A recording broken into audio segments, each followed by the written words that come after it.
D'après le rapport sur les services de paiement dans la zone CEMAC 2022, publié le 7 novembre 2023, les transferts d'argent entre le Cameroun et le Gabon représentent 60% des transactions en zone CEMAC en 2022. Ces transactions sont faites notamment via la monnaie électronique à travers la plateforme du groupement interbancaire et monétique d'Afrique centrale GIMAC.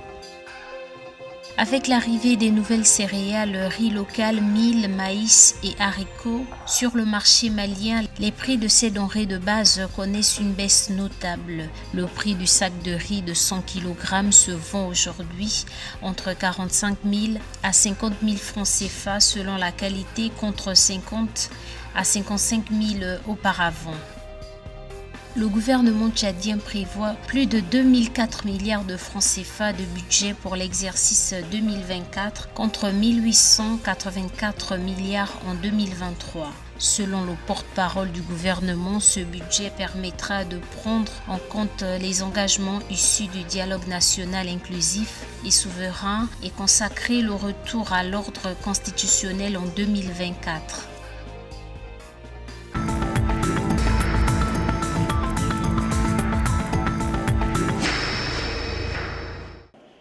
Les transactions transfrontalières dans la zone CEMAC connaissent une réelle métamorphose. Au 31 décembre 2022, le Cameroun et le Gabon concentrent à eux seuls 60,5% des transactions transfrontalières intra-CEMAC en monnaie électronique en 2022.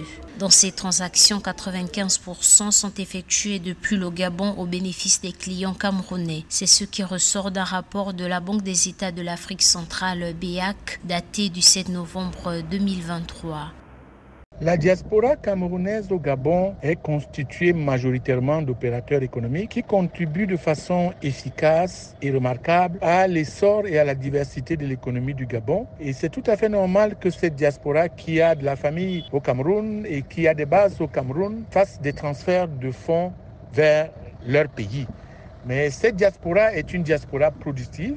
C'est une diaspora qui crée beaucoup de richesses. Par contre, il y a très peu de ressortissants gabonais résidant au Cameroun, d'où la disproportionnalité des transferts de fonds. En effet, le Gabon a transféré au Cameroun en 2022 plus de 42,3 milliards de francs CFA, tandis que le Cameroun a transféré au Gabon plus de 2,5 milliards de francs CFA. Ces transactions sont faites notamment via la monnaie électronique à travers la plateforme du groupement interbancaire et monétique de l'Afrique centrale GIMAC, qui est partenaire avec les opérateurs de téléphonie mobile des pays de la zone. C'est des transferts de fonds sur des bases de création de richesses. C'est des transferts de fonds qui dynamisent même l'économie de la CEMAC et permet aux pays de la CEMAC d'avoir un certain volume d'échanges intra-CEMAC, d'où la nécessité de l'intensifier dans le cadre de l'union monétaire que constitue la CEMAC. Depuis son lancement en 2015, les flux transactionnels du GIMAC dans la zone CEMAC ont connu une croissance. La plateforme a traité 27 millions de transactions et plus de 1110 milliards de francs CFA en montant cumulé. Globalement, au cours de l'année 2022, le GIMAC a traité 6 62 184 transactions pour un montant de plus de 133,9 milliards de francs CFA.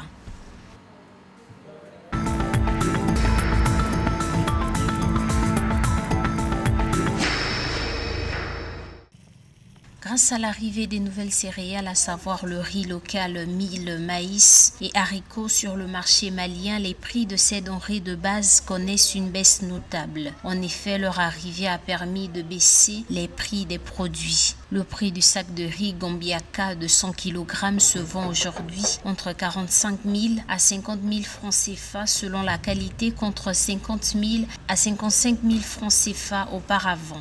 Le kilogramme coûterait 500 à 650 francs contre 400 à 450 francs selon la qualité. En ce qui concerne le maïs, le sac de 100 kg qui était monnayé entre 25 000 à plus de 30 000 francs CFA est vendu entre 18 000 et 20 000 francs CFA. Le kilogramme a cédé à 250 francs CFA.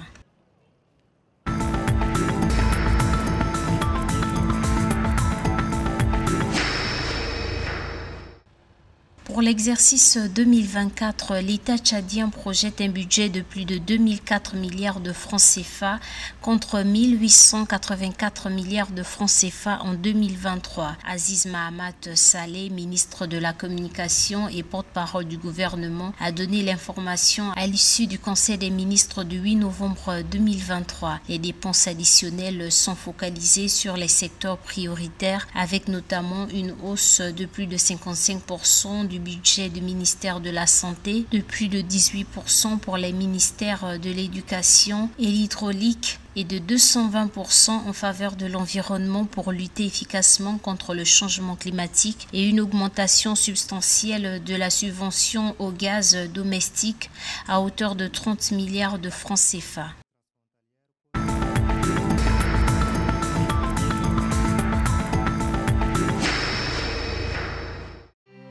Le Trésor public ivoirien a levé avec succès le 7 novembre 2023 sur le marché financier de l'UEMOA un montant de 50,856 milliards de francs CFA au terme d'une émission simultanée d'adjudication de bons assimilables du Trésor de 3 ans et de 10 ans. L'objectif visé à travers cette levée de fonds est d'assurer la couverture des besoins de financement du budget de l'État ivoirien. Le remboursement des bons est fixé au premier jour ouvré suivant la date d'échéance qui est fixée au 5 décembre 2023. Pour le remboursement du capital des obligations, il est programmé pour le premier jour ouvrable suivant la date d'échéance fixée au 8 novembre 2026 pour les titres ayant une durée de 3 ans et au 8 novembre 2033 pour ceux de 10 ans.